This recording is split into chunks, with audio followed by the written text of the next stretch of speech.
ini nanti.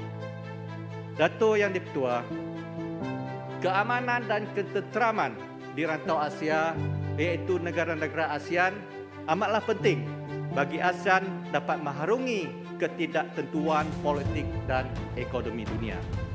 ASEAN sebagai sebuah blok ekonomi yang kelima besar di dunia dengan KDNK yang berjumlah 3.8 trilion US dollar pada tahun 2023 boleh memainkan peranan yang sangat penting bagi mempelopori keamanan dan ketenteraman di rantau Asia dan juga di dunia yang semakin tidak menentu di abad ini.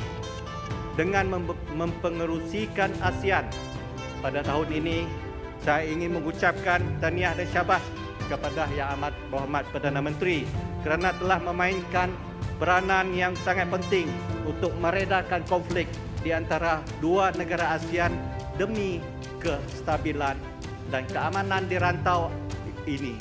Syabas dan tahniah kepada Yang Amat Berhormat Perdana Menteri. Dato' Yang di-Pertua, walaupun demikian, dari segi ekonomi, Malaysia dan blok ASEAN boleh buat yang lebih baik lagi. Sebagai contoh, apabila Amerika Syarikat menetapkan tarif baru-baru ini, di mana tarif dikenakan ke atas Malaysia pada mulanya 24%, dinaikkan ke 25% dan seterusnya diturunkan ke 19%. Negara ASEAN yang lain juga terkesan dengan tarif yang berbeza.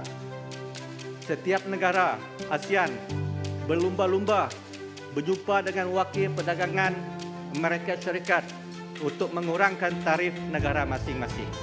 Persoalan saya adalah di manakah ASEAN sebagai satu blok tidak berunding dengan pihak Amerika Syarikat sebagai satu kumpulan dan satu blok yang besar yang mempunyai ekonomi yang kelima terbesar di dunia. Selepas setiap negara ASEAN bertemu dengan wakil perdagangan Amerika Syarikat secara berasingan, barulah ada tindakan untuk bergerak sebagai satu blok ASEAN.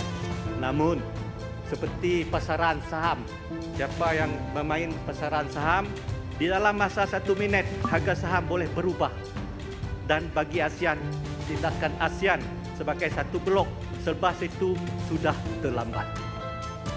ASEAN sebagai sebuah blok ekonomi yang kelima terbesar di dunia telah terlepas peluang untuk berunding dengan kerajaan Amerika Syarikat dengan izin with strong representation as ASEAN.